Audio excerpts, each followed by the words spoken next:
Undas week na para sa mga bibili ng mga bulaklak. Alamin natin kung magkano na ang presyo niyan sa Dangwa Market sa Maynila. Sa unang balita live ni Bam Alegre. Bam? Igan, good morning. Ilang araw na lang undas na pero hindi pa rin tumataas yung presyo ng mga flower arrangement dito sa Dangwa, Quezon City na angkop para sa mga dadalawing sementeryo. Pagkakataon ng undas para muling mabisita ang mga yumaong mahal sa buhay at magbigay pugay sa kanila. Mga bulaklak ang kadalasang love language ng mga kaanak ng namatay.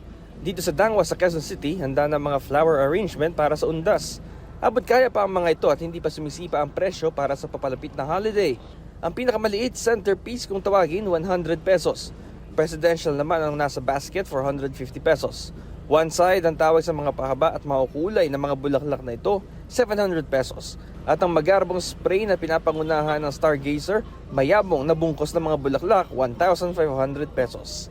Sa mga may mausoleo, mabenta rin ng mga corona na 3,000 pesos ang halaga at napapalibutan ng mga Malaysian moms. Hindi naman ito kaagad malalanta kaya maiging daigin ng undas rush.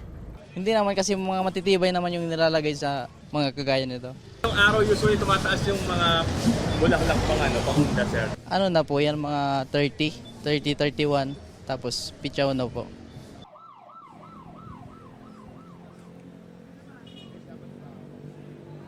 Igan, isang hack din kung para makatipid at kung may artistic skills din kayo, dito na rin kayo bumili ng bungkos ng mga bulaklak at kayo na magdagdag ng personal touch sa flower arrangement.